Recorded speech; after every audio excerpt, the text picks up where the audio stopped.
Good evening. Welcome to Hamden Action Now, and I'm Rhonda Caldwell, and it's Friday night. And when Friday night comes, I always have my Friday night favorites.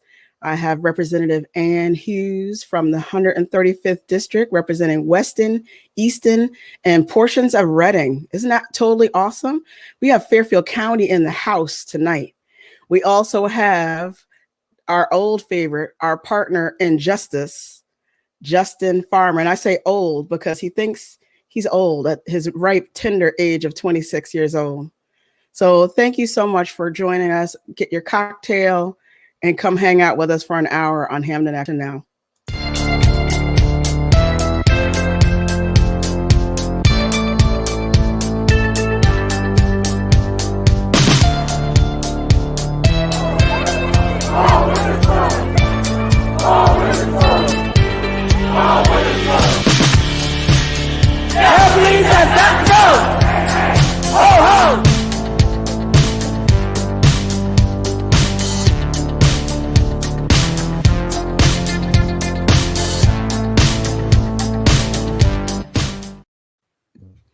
And welcome. How are you all tonight?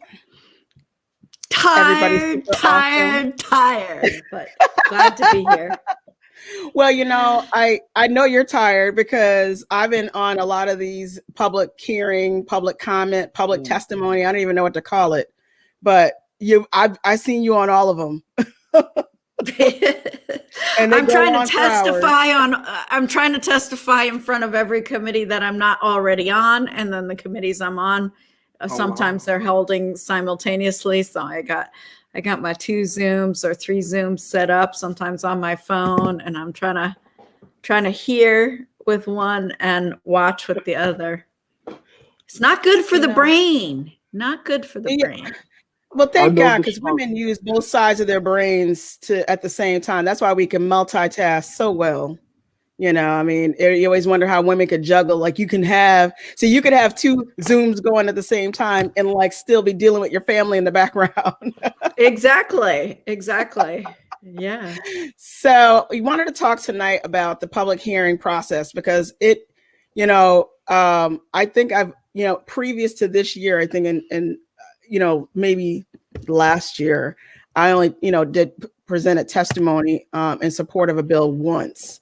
But this year, because of, we've been through COVID, an insurrection, Donald Trump has his own category. So, we've been through all of that. And so now the legislation, especially around voting and housing and ending homelessness, it's just so much. The Crown Act trying to eliminate things that, will continue to, marginalize Black, Brown, and Indigenous people. So everybody's on, and it's like you get this list, and it's like 150 people to speak. And last night on the Housing Committee, Justin was number 121, and he didn't go to 9 o'clock at night, but he was like, "Listen, I don't have anything to say at this point." Did you really say that? He did. He was like, "Listen, I've been listening all day." Tell me. I ended up being, I was going to say very nice, flowery things, and I ended up just saying, cool, you've heard of the testimony, and, cool, we get the arguments, and I actually complained because there was a landlord who called one of the people who testified and told them that they didn't appreciate their testimony. It's like, what? Wow. Yeah. People are watching. Did I see your before reflection or after reflection that you posted? That was my after reflection where I complained because I'm just like,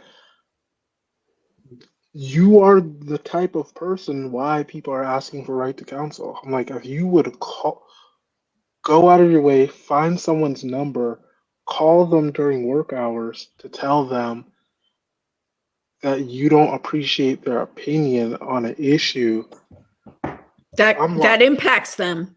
It impacts them. Because clearly that's why they're testifying, right? Yeah. Or they're giving testimony, not testifying, they're giving testimony. Yeah. I mean, and I just think that people are, everybody's so super sensitive. I mean, if I was as sensitive as the rest of the world, Lord help everybody. I mean, you can't even say anything against anything nowadays. And everybody's like all in their feelings. I really appreciate that day, the last time we spoke, Ann, and you were on in support of Representative Porter and her assault by Representative Aurora from Greenwich.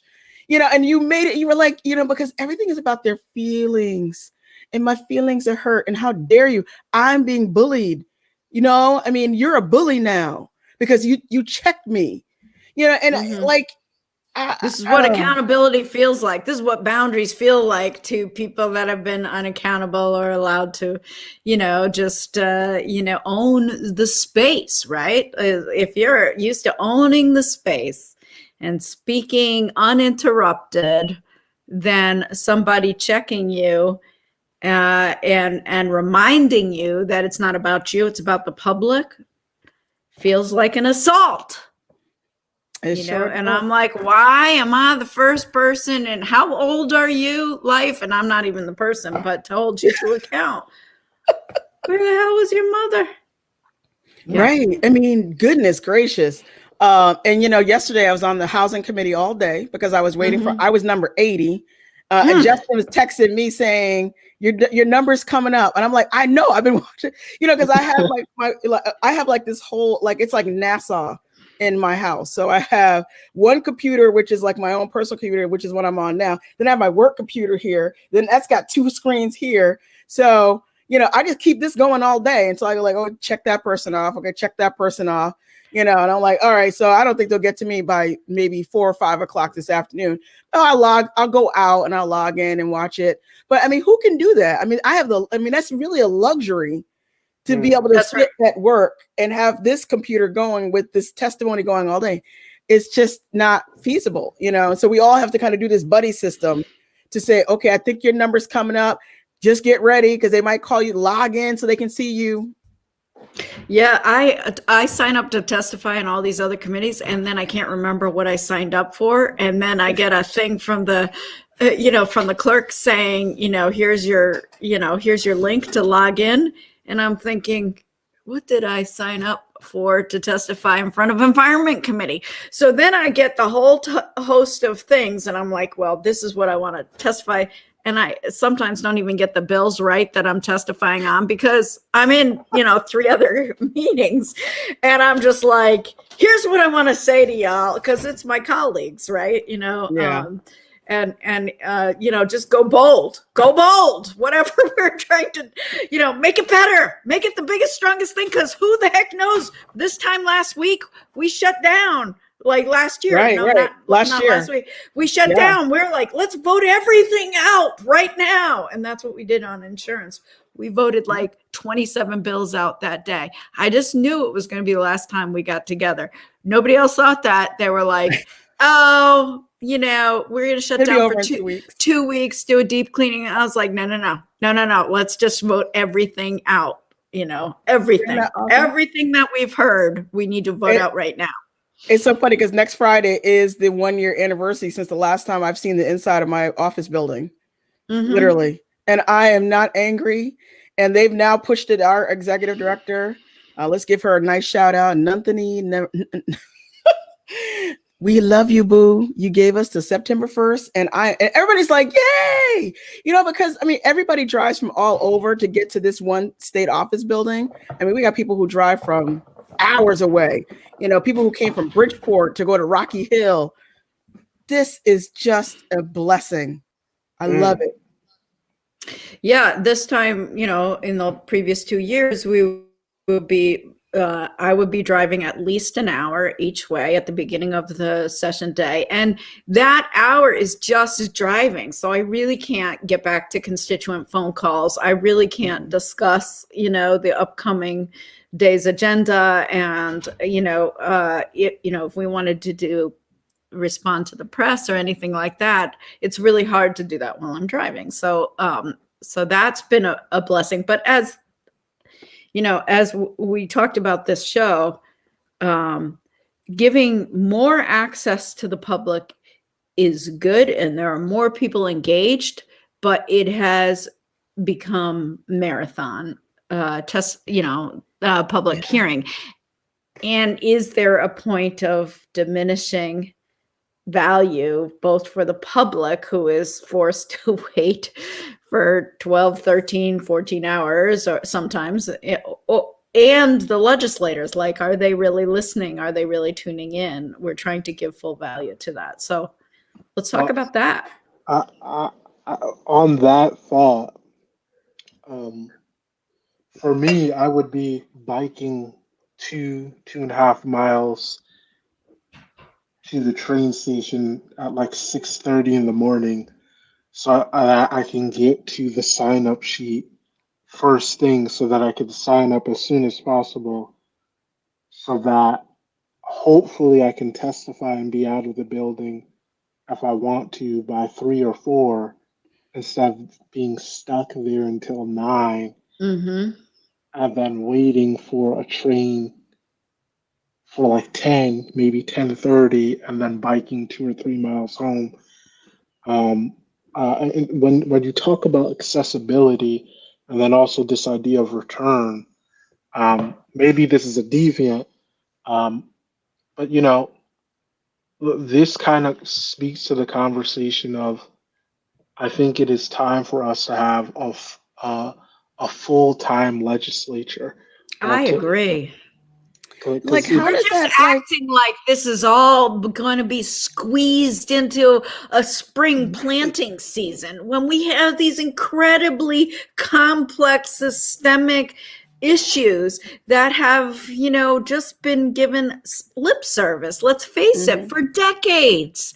And we cannot operate a state like that with a robust public sector and robust public services and robust and fair, funding and robust and fair, education, and just, basic access to healthcare. Like, healthcare is complicated, especially with the way we've built it. Every issue is complicated, and we should require our legislators who represent us to do a deep dive into these complex issues. You can't just do rhetoric, right? You've got to really understand the scaffolding of the problems that we are facing, especially during a global pandemic, and especially during an accelerated economic recession caused by the global pandemic and other factors, and mostly inequity and disparity and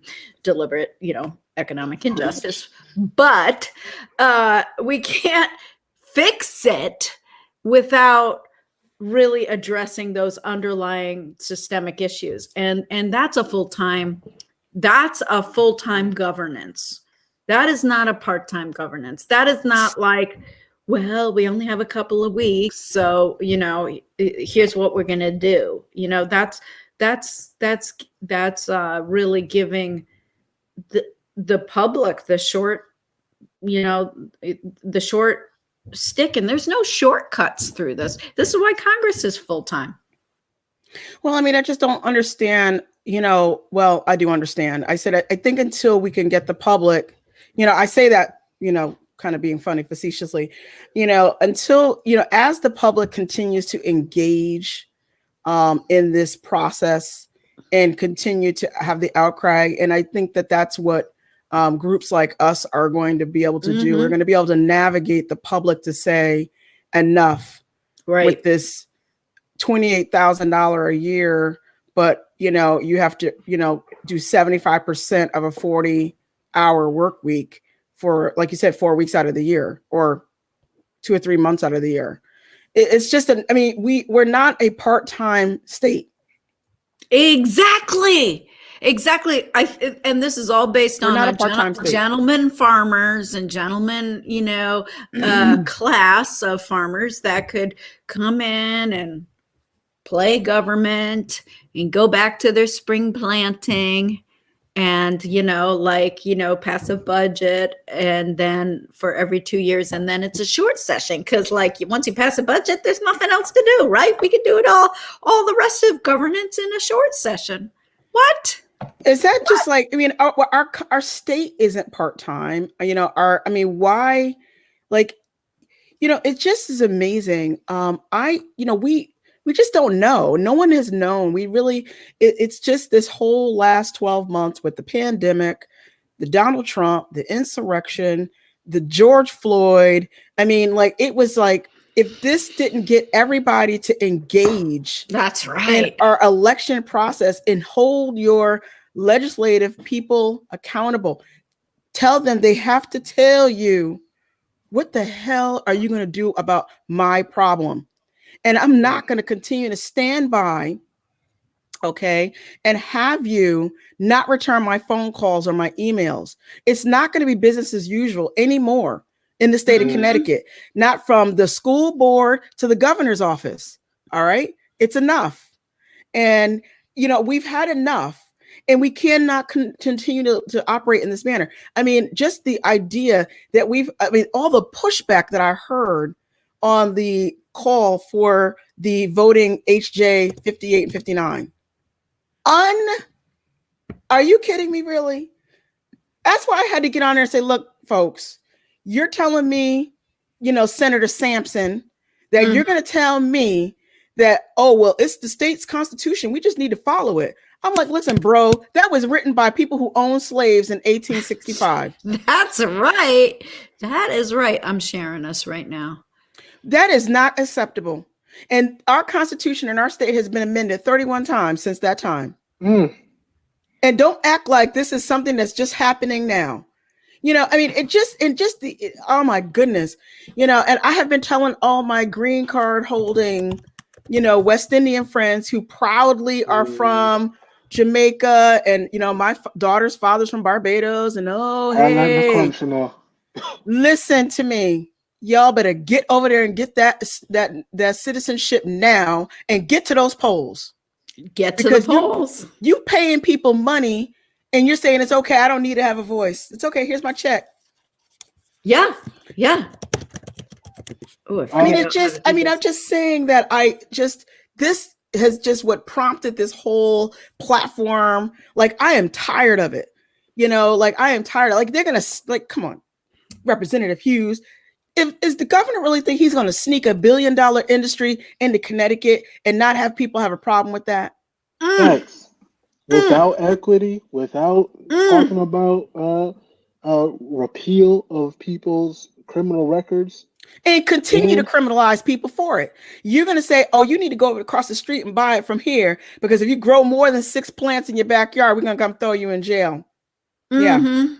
No. Well, you should have seen, I mean, the budget is sad, but it is really sad. But, he proposes an asset test for the Medicare savings program on all the elderly and disabled. And they tried to force that through in 2017 and did put it in the bipartisan budget that was finally passed in 2017, like in October or whatever. And oh my God, these senior citizens shut the government down. They had to come in on a special session and repeal that part. And this governor just has to put it in there. And it's like, everybody, I mean, you should have heard Kathy Austin, Senator Austin, going off of saying, no, this will not pass. I know the governor wasn't here in 2017, but this will not pass. This is a no-go in the governor's budget. You can suggest all you want. This is not going to pass. And then you should have listened to everybody. We're not having it. And they cut the diaper bank, and they cut, nonprofits and the people that are doing the front, saving Connecticut through this crisis. And it's like, what? It's just, and people are paying attention. Well, that's why you have 150 people signing up, because that's right. This is really convenient. Like, there was ladies, she's like, my kids, they're just here. I didn't have to go pack them all up and go stand. I mean, I've been there. One time I was up there to the LOB till 11 o'clock at night, and I still didn't get a chance to speak. I was like, listen, bye. You got enough support. But, now you're going to, I could see it's going to even get worse. You'll have 200 people show up. And you'll be up till 2 or 3 in the morning trying to get everybody to get their voices heard. I think they're definitely well, when you said gentleman farmer, I got excited. I was like, yes, gentleman farmer. And then I was like, oh, no, not gentleman farmer, but gentleman farmers. Oh my God. That's what it was designed for. Yes. That is definitely true. I I feel like, there has to be several conversations about accessibility because, Mm-hmm. uh, first, for anyone who hasn't been to our Capitol, who hasn't been to our legislative office building, it is a beautiful, stunning, they both individually, beautiful, stunning buildings. And in that sense, I think everyone should go and visit. Um, but I also think there needs to be space for people to uh, do this electronically. And there needs to be an opportunity to, you know, most most most people only get a chance to have one public hearing on a bill. I think if we extend it, even let's say we make the session instead of 4 months for a long session, let's make it, you know, 8 months for a long session and 4 months for a short session. That would dramatically change how the work is done, That's right. uh, and allow people to partnership. Because I think that's the other thing is that if you don't know how the building works, Mm-hmm. you would think that legislators alone push these bills. And there are plenty of advocates, skilled people that spend Mm-hmm. hours, days, spend Mm-hmm. years educating themselves to talk on these issues. And even crazier, you have advocates who are working on issues nationally who are hopping between different states to talk about what work is going on.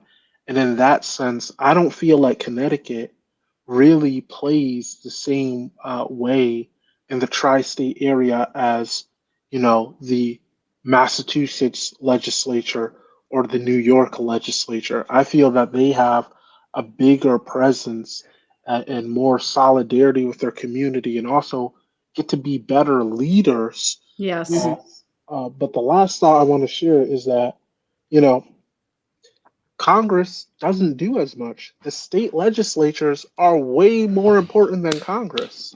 Thank you. Yeah. What we Thank you. we we are replicating the structure of Congress and the White House very much in sort of that co-equal branch, but we have the opportunity to be much more effective in passing, community life impacting policy on the state level. We can be a real laboratory of what works, which is why I'm always saying, let's have Connecticut lead. Let's demonstrate how we could have access to healthcare, how we can have access to public transit, how we can have access to economic justice through our tax reform, through a fair taxation system. Let's lead how we can be best in country in ending the prohibition on cannabis and an equity led industry, like you said. Let's lead on how we can have right to counsel from the entire process for people facing evictions, and show the country how it's done. We can do for our 3.5 million community what seems untenable for the whole country, too hard. Well, just because Mm-hmm. it's hard doesn't mean it's impossible. We can do hard things, right? But we Yes. might need to spend a little more time doing those Right. hard things and getting the full value input from the Right. people impacted. I think this is surprising leadership. I think it's surprising, Ned, how much people are involved with informing the policy that's going to impact them, like even just like you said before, voting, access to voting, like something so simple. People are like, yes, we should have it. no excuse absentee and early voting or whatever everybody else, to make it more convenient. Like, we should have this user-friendly voting, and then we should have user-friendly public hearings and user-friendly, responsive legislators. Yes, we should. Also, Yeah, I'm just go ahead. gonna I'm sorry. make a quick plug. No. I apologize. I just want to make a quick plug because this is an unpopular idea, and everyone gets upset. I'm like, I'm not a state legislator, so people will get upset, and that's cool.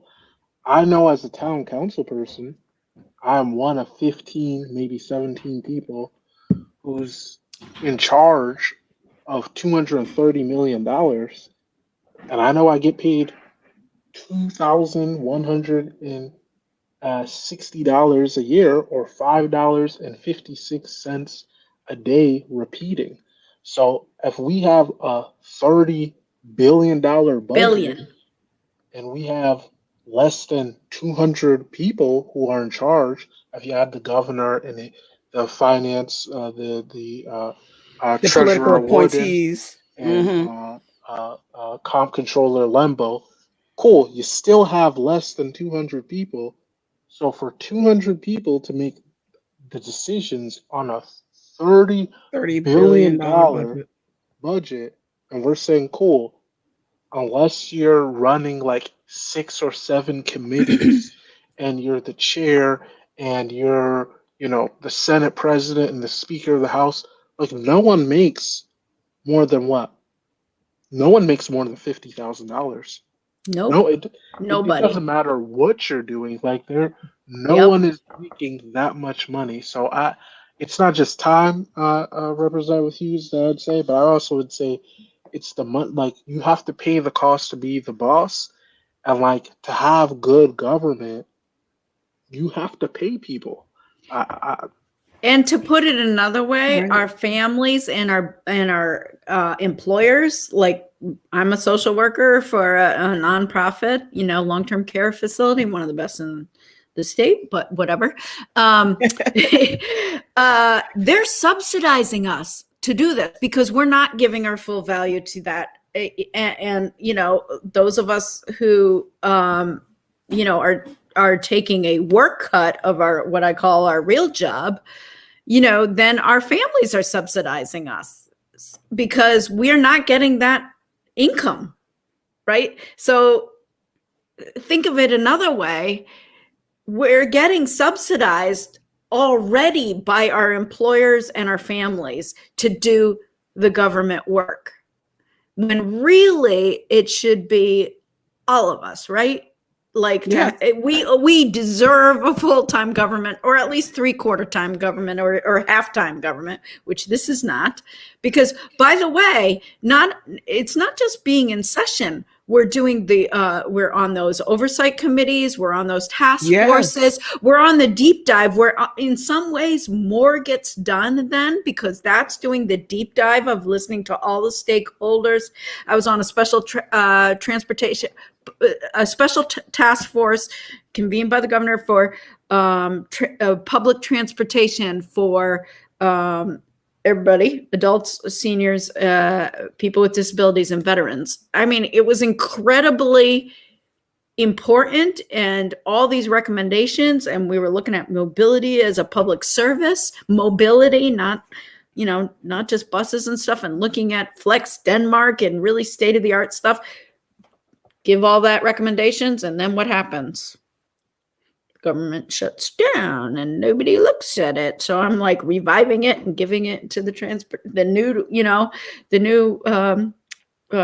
chair of transportation, the new commissioner, whatever. Like, that whole body of work is about running our government better, our public services better. And that happens outside of session. Same with MAPOC, which is one of the premier oversight stakeholders and all the agencies and legislators oversight of Medicare and Medicaid and long-term care Services for the state of Connecticut, and it meets year round, and it has all these subcommittees that, look at women and children and complex care and, all these different committees. And that meets year round to do the work of oversight. Like you say, it's not just the expenditure, it's the services. And if we want to have good, transparent, robust public services that work for everybody, we need to participate in the accountability of that. That's our job as legislators. And, I don't mind running for office every 2 years and getting reelected and having the confidence of the people. But I will say it's being subsidized by, private employers and family members that are helping to make this affordable. Well, and it's absolutely a travesty in a state as wealthy as Connecticut, with the 17 billionaires. Yeah. And it's a travesty for a state like Connecticut to continue to peddle this farce that we don't need a full-time government. And even if we did, we can't afford it. I mean, okay, so here's, if you look at it real globally, right? If we look at it like one big, like org chart, all of what is really like the light bulb that came on with me last year was like the whole thing is all designed, like you said, gentlemen farmers, but also just white gentlemen who are people with money. With money, gentlemen farmers, the money class of property owners. Right, those people who created that Constitution in 1865. That's right. That kind of play at even farming. Right. I mean, at some point, you're going to have a full-on public outcry. And I think we're seeing it evolving into that now with these 160 people signing up to speak and support bills. And even when you listen all day, you can hear like that old boy network is becoming the minority, and they're not happy about it. Oh, they are so not happy. Aurora and them down there in the Greenwich area. I mean, they are just beside themselves, and they're like going, and you can see their faces. It's so funny. You watch it and they look like who the hell are these people, and where did they come from? Because it's like they've been walking around like this their whole lives. They don't even where did these people come from? They're here. They're funding your government, and they want to make a comment about legislation, and it's only going to get worse. Yeah, we need everybody's voices to be heard. This virtual, session is interesting because we didn't function very well. We were still legislators. We tried very hard to get out the newest restrictions and openings and guidelines and where to get PPE and all that kind of stuff. So we were into full-time communication mode of trying to communicate with, and also we're meeting with the DPH and we're meeting with the intergovernmental, on all these calls and meeting with our, subgroups and all that kind of stuff. So it wasn't like we weren't doing this part of legislating, right? We weren't raising bills and trying to hear them and get them through committees. We were doing basically emergency management with our constituents, right? Through this emergency crisis. So it was like kind of like, war rooms or something. And then that started to even out a little bit. But now you're absolutely right. People need to be heard. And I also like to remind people that Connecticut definitely was designed this sort of part-time legislature for gentlemen farmers. But we also had county government. And keep in mind, county government was full-time, right? Or the people that were, really in those, seats. And then we did away with county government, but we never changed. So we only have municipal, and most of those, little towns or whatever, or cities have mayors or whatever, and maybe a town manager and blah, blah, blah. But we never expanded our state government to absorb that function of county government. So we only have 2 layers of government, and this is still part-time, although it impacts, full-time. the people of the state, right? So it we have this system exactly doing what it's designed to do for an elite class, ruling class of property owners, but that hoped that the public didn't pay too much attention. That's what I was about to say. See, the point that's happening, those faces that I'm seeing of those irritation is like, it was never like this before. What's exactly happening? Like, you all didn't care what the hell we did. You all didn't care what we were passing or not passing, or what our committee, like, what happened? Yeah, right.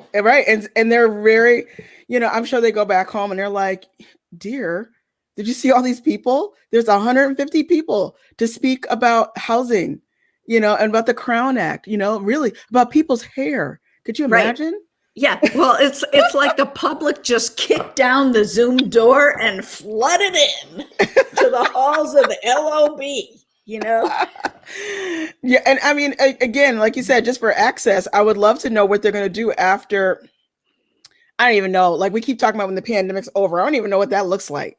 I mean, it's not going to be like, okay, today, tomorrow, on the 31st, the pandemic will be over. So it's not going to be like that. So we're going to just flow back to, and I'm telling you, if you want to see an outcry happen, wait till they say no more Zoom testimony.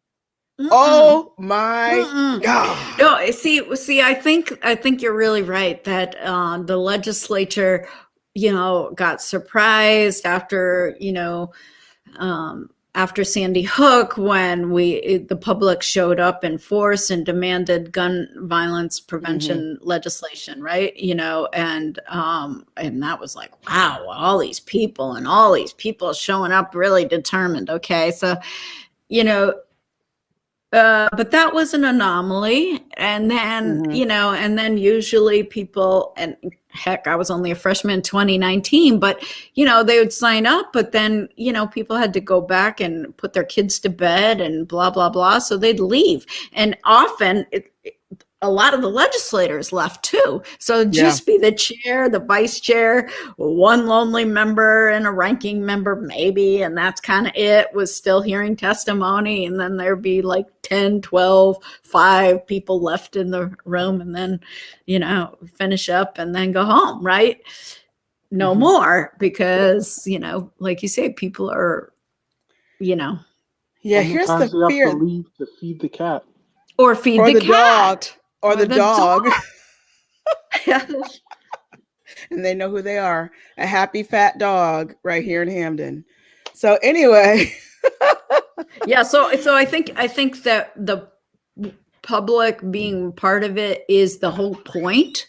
So we're going to have to demand a reform to center the public voices and to center accessibility at the heart of it. I mean, I wouldn't mind also doing some sort of hybrid and, doing it maybe, I don't know.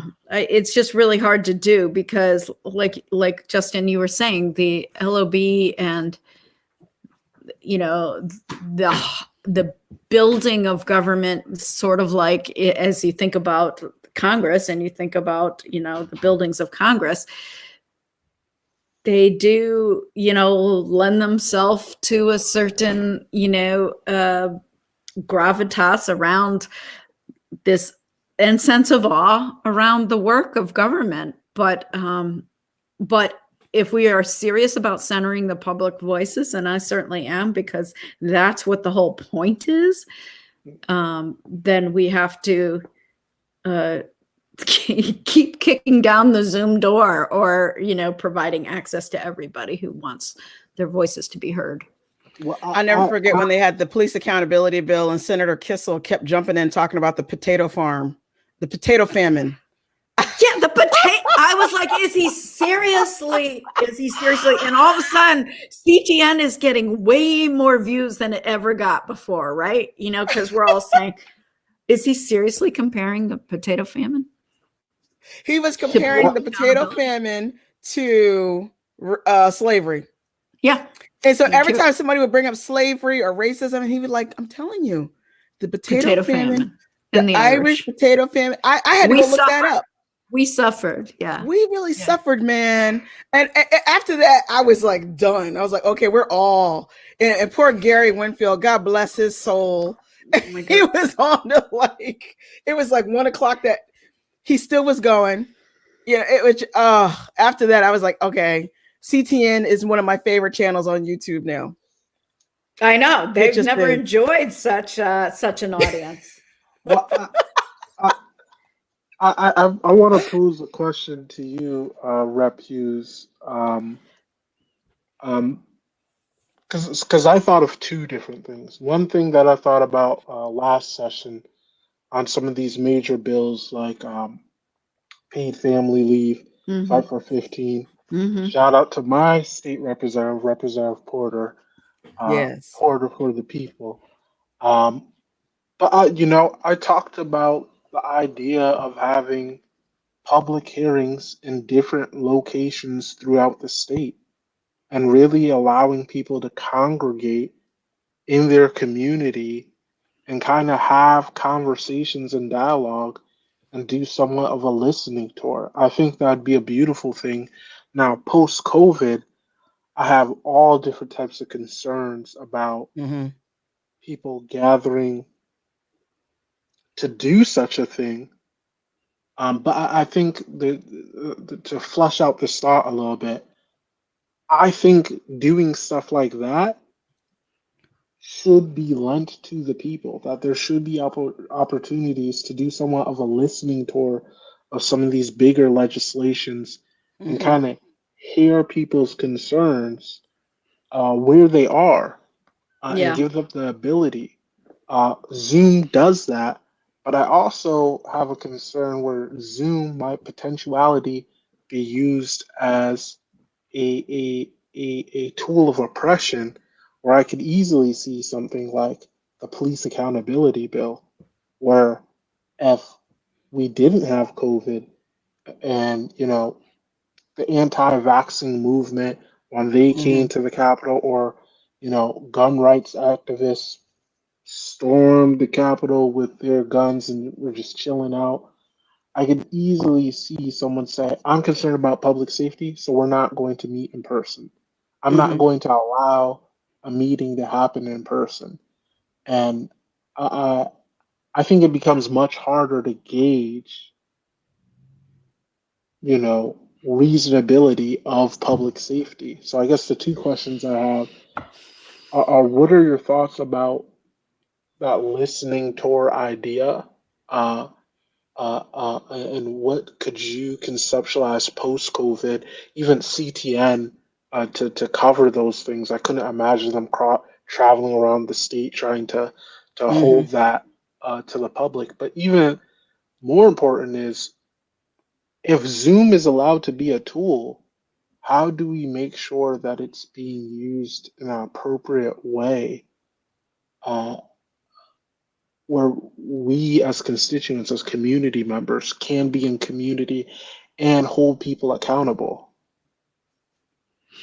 Yeah, it's a great question, Justin. I think we need both. I mean, I really, as much as,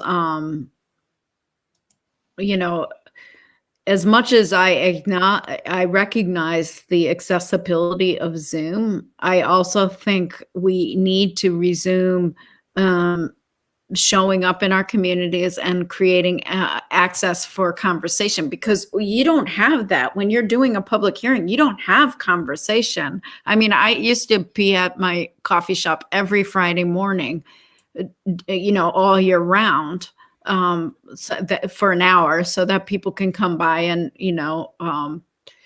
talk about whatever they wanted, stop by,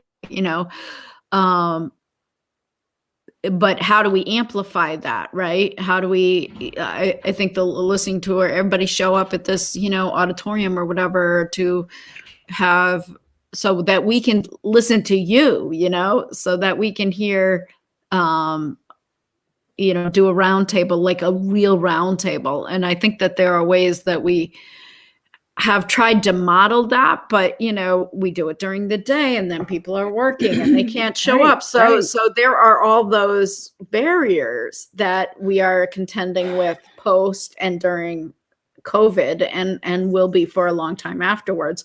But the second thing that you mentioned is about being in community together. And I don't think that Zoom does a great job of building that community, right? Or having these conversations like we're having now. And so many of the advocates, I got to say, are mourning that they can't see us in person or in the cafeteria or, you know, in the LOB or hanging out by the, totally understandable. you know, by the bottom of the elevators, you know, at the top of the elevators, right outside, you know, the hearing I love rooms. when the legislator has to go to the bathroom. I'm like, cool, you got to talk to me now. Yeah, exactly. So,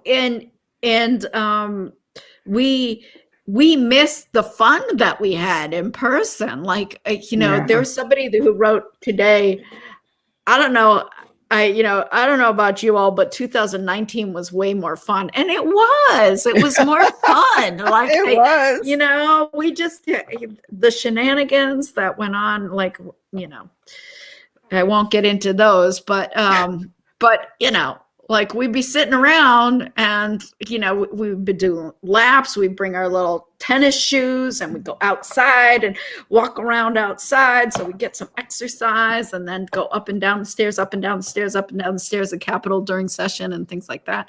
You know, like that, you know. You know, my argument has always been, you know, the public, I mean, you know, politicians and politics is so insulated. The insulation is so thick, and it's like you don't see them, and that's what I think is just really kind of makes me sad because, you know, people, they're so untouchable. You know, it's like I hear from not you, you know, Representative Hughes or Representative, you know, Porter and Senator Winfield. I mean, and you know. Representative McGee. Let's talk about all the people who've been on my little program here. These are people who you all have intentionally made yourselves available to your constituents. But that is a new culture because the culture is to be insulated, right, and untouchable. Like I can't just pick up the phone and call Rosa DeLauro or Jim Himes or Chris Murphy. Okay, let me say again. Senator Blumenthal, I can't pick up the phone and call him, and he will talk to me. Wow, he'll call me back. Now that's and that is rad. You know, I always give him a big shout out for that. You know, because he is a sitting U.S. senator, and if I call over to his office tomorrow and say there's an issue, by Monday afternoon he will call me back. But if I call Ned's office, which I have, and I call Miss Rosa DeLauro's office, which I have, and I have contacted those people, they just don't respond. I am on the Hamden Democratic Town Committee. I'm a delegate, and I don't even get a phone call back. So how is a person who's got a problem with their health care, okay? And how is a person who's got a problem with access or a problem with the child at the school who's got, special needs? How if you can't return my phone call and I'm loud and proud and on Facebook and Instagram and YouTube and Twitter and out here with a bullhorn on the town hall steps of the Hamden Town Hall, and I'm yelling and carrying on the Hamden DTC every month, and I can't get a phone call back? What? You know, I mean, the culture has to change. And I know the Old Boy Network is going to go kicking and screaming, but they're going to have to get over themselves. You know, you're not the king of Connecticut. You're not the queen of Congress. We elected you to that position. You owe us a phone call back, and stop acting like you're so freaking high and holy that you cannot return the phone call of a lowly constituent. We pay for you to be just sitting there. And I say these things like I want to get everybody riled up and fired up because we have to change our system here in Connecticut. You know, I mean, you need to be accessible. We need listening tours. I agree. You need to And hear your what people. you're talking about, and I know we're almost out of time, is raising the expectation of the public. Raising the expectation of the public for accessibility, for accountability, and good government. We are so used to not having government do anything. Like literally in Congress, last 4 years, do nothing but damage, right? Like what good? What good came out of our federal government? We got rollbacks of the EPA, we got tax cuts for the rich, we got a big $1 trillion deficit, nothing. So we're used to, when I ran in 2018, I would knock on a door and I would say of my constituents, hi, Ann Hughes, do you know who your state rep or your state senator is? And they'd be like, every single one. I don't really know. I don't really, I don't really pay attention to the state. I don't know. And I'd say, well, let's change that. It doesn't matter. I'm Ann Hughes. I'm going to be your state rep. Like, it doesn't matter who it was because you didn't expect anything from them. You don't know who they are. You didn't expect, we're going to change that right now. See, we're going to have a different expectation, a higher expectation of your government that works for you. I give my phone number out to you. You call me.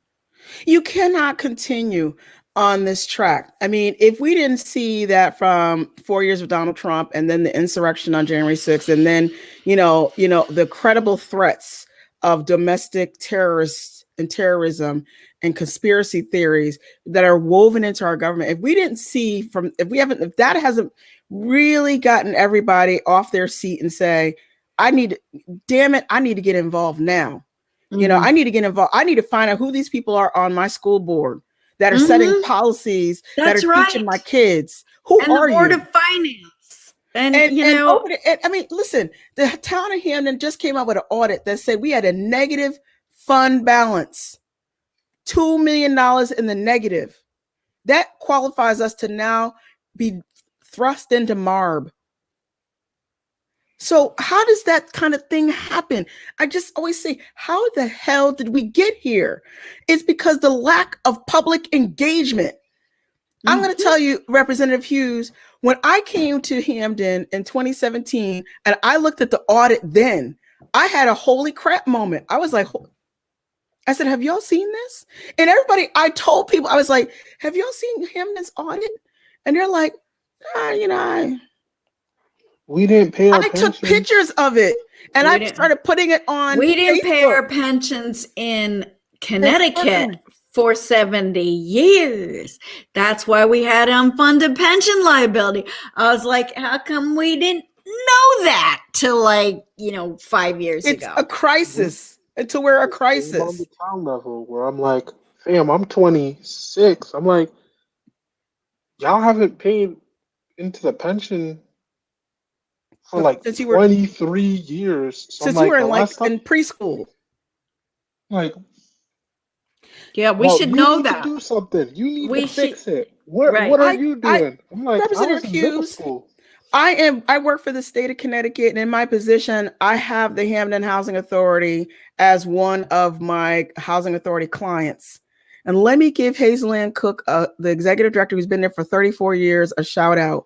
They run a tight ship over there. And the Hamden Housing Authority is so beautiful and so well run as a housing authority in the state of Connecticut. So I was kind of like, oh, well, Hamden's got it going on. I said, the housing authority is. So I said, let me just open up the audit for the town. And I was like, dun, dun, dun. It's like the music started playing. And I was like, do you guys know that we have almost $1 billion of unfunded liabilities? And now, when they did this whole, when Gatsby changed the rules, now we have over $1 billion of unfunded liabilities. And I said, do you guys know that? No, we don't. I said, so I started photos. I was screenshot it and circle and say, here it is. We're floating bond issues. It looks like we're canceling projects and we're still spending the money. Like the bondholders would be very upset about that. Mm-hmm. Because our agency floats $400 or $500 million worth of bonds, and we're sold out by 2:00 in the afternoon because our bond rating's so good. Mm-hmm. But here we're like class D, Justin? in Moody's. Like we're next to junk bond status. And like when I say these things, people look at me like, G-, blah, blah, but blah, blah. G-. And I'm like, listen, they're going to hit you with a tax bill one day when Marv takes over. And it's going to be, okay, if you're paying $10,000 now, get ready to pay 25.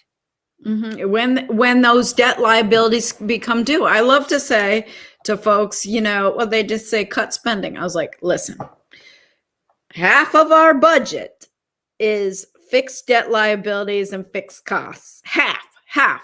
Why? Because we remortgaged our debt back in the Roland and what's her face years for a balloon mortgage. Rel, yeah.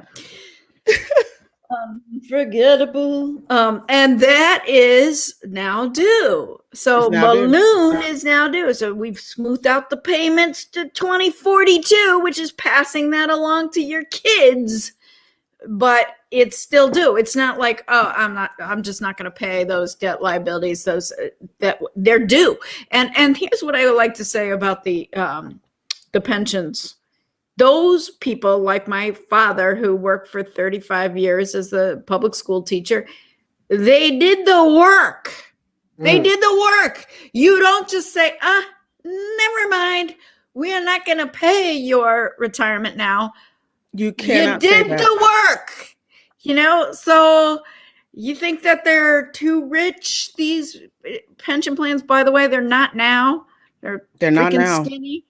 But, these are, masters and PhDs that decided they love teaching. They went into the public sector, not the private sector, because the money was crap, but, the pension was like, decent or whatever. They did the work for 35 years. Yes. We owe the retirement that we are contractually obligated to pay. You signed a contract. Yes. The work is done. We're not like Donald Trump that doesn't pay for the work that's done. No. Okay? No. That's not state of Connecticut. We ain't Trump Towers. We're state of Connecticut. We make good on the work that's done. And you cannot, I always think municipal money and taxpayer money is like monopoly money. It's like we could just go to the box and just go find some more money. I mean, everybody had a little attitude with me a week ago because I was asking why the New Haven Board of Ed was asking for 4% more in their budget when we're in the middle of a historic pandemic, the economic likes we haven't seen in over 100 years. And they got their nerve to come in here and ask for 4% more in their budget on top of the fact that the science, the math, and the language arts performance is still way below the state minimum to being up to par. So, and then you're over disciplining the Black and brown kids and those with disabilities. So we see the same results year over year, but y'all keep asking for more money. And so I said, so as a consumer, and then they said in their meeting, well, we lost 2,000 students out of the district last year. And I'm like, okay, so you closed down 2 schools, you're losing 2,000 students. The students that are there are still not academically performing, but you need more money for this $371 million. And so what are we getting? What are the consumers getting? And you thought I would have told somebody that their baby was ugly. You would have thought you would have thought I kicked somebody's dog because they were so out like, how dare you ask? We are doing it is money. This is real live money. Like Hamden's budget's what, over 200 million for the Board of Ed? It's real live money. And like, you just can't roll. See, if you were like a business, you couldn't operate like that. You couldn't have a failing product and come in and ask for more money for your product. I mean, if you drive your car around on the road and it habitually and consistently shuts off and breaks down on you, and then when you go in and you say, oh, well, the next car, we're going to charge you more money for it because we just think we need more money, even though your car is crap. This is why people don't have any faith in government. That's right. You cannot trust it. It doesn't make, it's not even rational. Well, And I really think that there's a line between the activism of the civil rights movement in the 60s and then like a period of mourning or something. Mm. And yeah, becoming like a backlash into just self-involvement and just like rejection of yeah, engagement and public engagement in the government. And we didn't expect anything. And maybe economically things were a little better for some people, so that made it easier to just ignore. mhm, And now we're in crisis, and yes, the ignorance has come to roost, right? And a mhm, new wave of activism and a new wave of public engagement. All kinds of people are testifying, saying, I've never been political, I've never testified, I didn't even know I was a constituent before. Well, welcome to the world. yeah. Welcome to the world, right? I think that it would just be really, it's just we're going to see a change because people are really furious. I mean, like, what are we, like a 52 mill rate here in Hamden?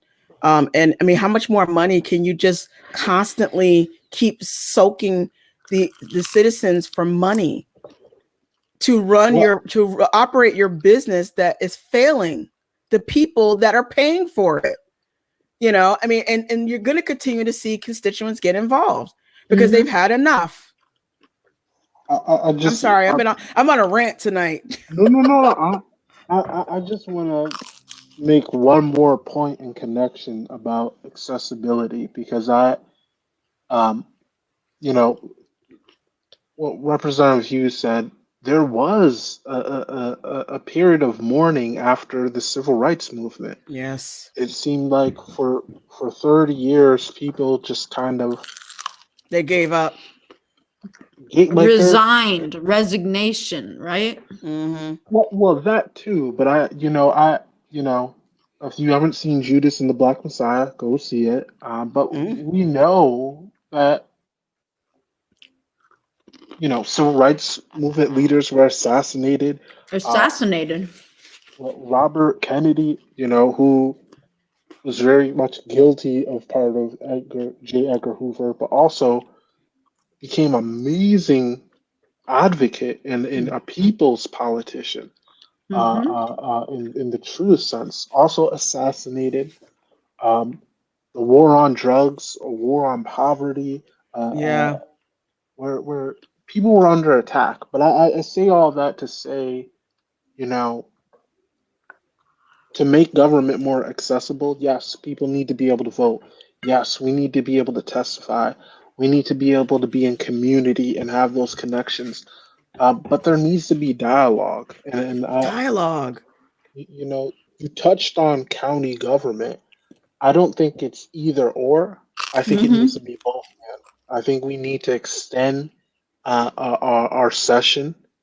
But I also think we Yes. need to bring back like if every single community has a plan of conservation,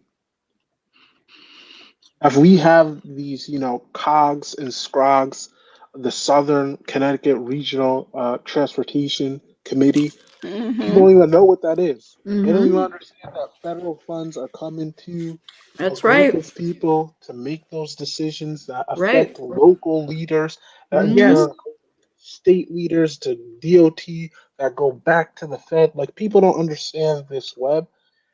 And when I think about, you know, a community like ours, Hampton is what, 10th largest municipality in the state. Our delegation is basically Hampton and New Haven. It's Hmm. between Hampton and New Haven where it's very insular. But I think of people like Senator Flexer, who represents what, 11 communities or something like that. I think about people like Senator Minor. I think Senator Minor has like the most amount of municipalities represented. Where if those communities aren't getting together and dialoguing and conversing and talking about their Mm-hmm. similarities and their differences, Right. when we go and send y'all up there to Hartford, there are literally I think about the 17th Senate district that Senator Cabrera represents. You know, You have Bethany, you have Hamden, you have Ansonia, you have communities that have similar issues, have different perspectives, have different history, have different demographics. That's Yes. right. How do you represent all of those different voices? And I think it brings it back to like if we want to be accessible, yes, we need to have Zoom. Yes, we need to be available to people. But I also think we need a full-time legislature, and we also need to bring back an element of county government so that Yes. we have people actually facilitating conversation on what it means to be a community, what it means to be your brother, your sister's keeper, your community's keeper.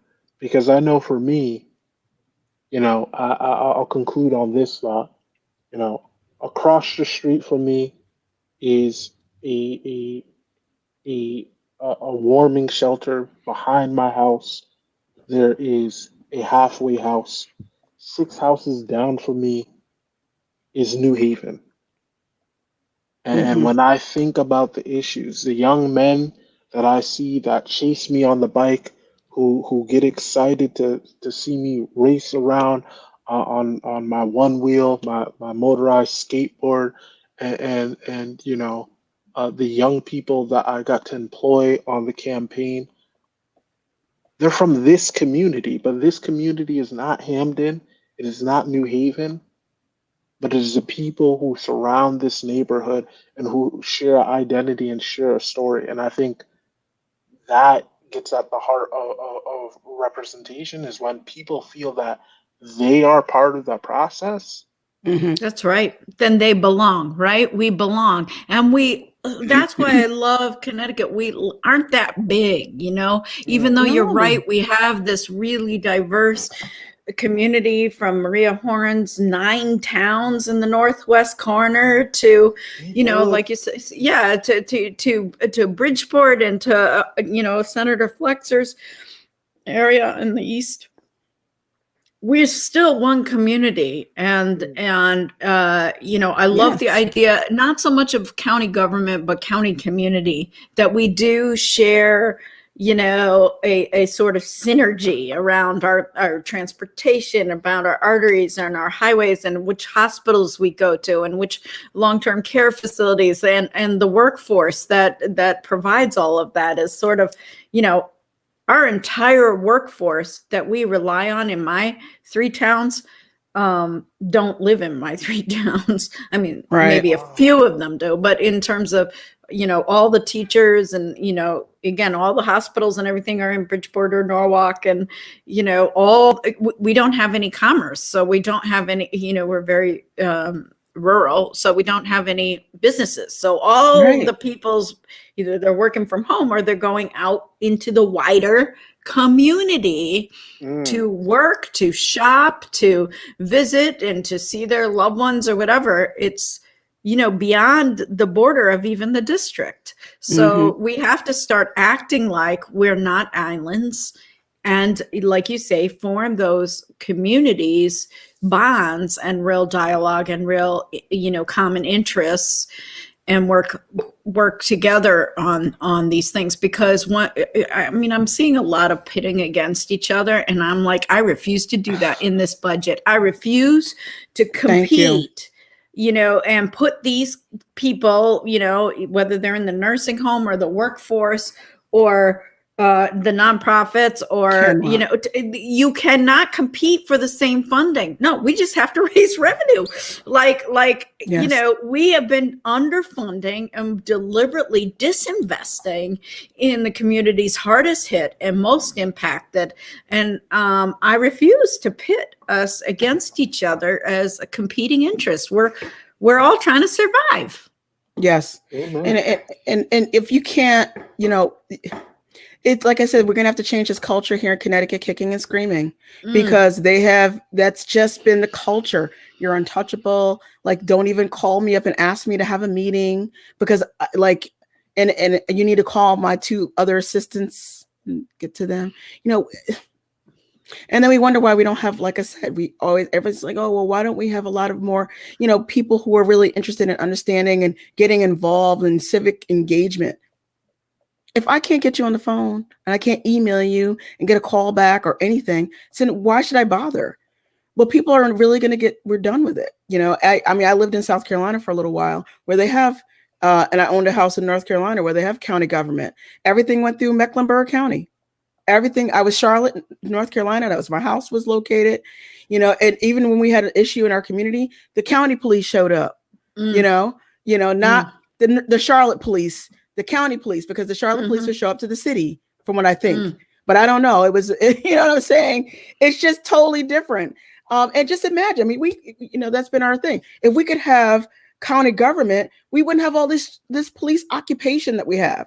We wouldn't have to spend so much money as Hampden does on its police department. We'd be able to share the expenses with New Haven. Since we're down there shooting at people, we should at least share that expense. Correct? Right? Bullets are expensive. Bullets are expensive. You should at least share the expenses. I'm just saying, but you can't, you start talking about county government again, you talk about maybe you just kick somebody's dog because exactly. I am not sharing. Going back to that. Hampden. Right. We are not sharing our expenses with North Haven or our police with, this one or the schools or the teachers. I mean, but I feel like, even those things, like, when I think of public safety, and this is where I get frustrated, because yes, I say abolish the police. I'm a police abolitionist. I believe in that. But when I think about public safety, if we are in the business of public safety, all of our communities are spending tons of money on overtime. Mm-hmm. And we could have the same coverage. In fact, better. This might throw off people. We could have more police and spend less money and have more money for other resources and things to take care of issues so that police are safer and our communities are safer. But that would require us to admit that we share interests and that we are in this together. So those people who say, I don't want to be New Haven. I'm like, cool. What hospital were you born at? That's what I say. You're from New Haven. I'm sorry to tell you. That's what I say. Born in St. Vincent's, Bridgeport. Yeah, I always tell people I was raised in Norwalk, Connecticut, but really I was born in St. Joseph's Hospital in Stamford, Connecticut. So I'm really from Stamford. But so thank you. We all have to acknowledge that, and at some point, and if a pandemic and and the economic recession or who knows doesn't say we are one community, and quite frankly, we've done okay as one community, under bless his heart, Ned's leadership in an emergency, right? But bless his heart. And as we emerge from the emergency and the state of emergency management, how are we going to emerge together? Are we going to go back to our little, municipal corners of the ring? I hope not. Because first of all, I miss y'all guys. I know. And I think we do better together. We do better. We do better when we are, weathering the storm together. Yes. We just can't really survive. I mean, as wealthy as my towns are, they couldn't get enough PPE. They couldn't get enough, they can't get enough vaccines. Like, it's a global shortage. There's a global shortage. We cannot self-fund the resurrection. No. I'm like I said, I will continue to have this platform and Representative Hughes and Town Council member Justin Farmer and any other elected official that wants to talk to their constituents, because we don't bite, but we might be angry. We might have some concerns that you might not want to hear about, but we elected you, and we need a platform where people can come and talk. And I just am so excited that, this is growing. I have people that text me and say, oh, can I come on your show? I used to say it's not a show. What are you talking about? It's a show. But it's turning into a show. It's a forum. It's a forum, but it's a town it's hall, a forum sort of. that levels out the playing field. You know, it's a forum that we don't get from the public hearing. You don't cut us off after 3 minutes, right? No. Time. I'm sorry, Representative Hughes. You just used up your 3 minutes. You used your. Please finish up. That hit personal. Did they say that to you? There's been so many public hearings I've gone to where I'm in the middle. I'm like, man, I got this great thought. It's coming together. It's like, can you surmise your thoughts? And I'm like, summarize. I'm sorry, my bad. That is horrible. You know, it's horrible. So, you know, thank you so much, you guys. It's just really, you know, y'all are amazing. And, you know, I don't bite either. I mean, I haven't cussed any legislator out here yet. So there you go.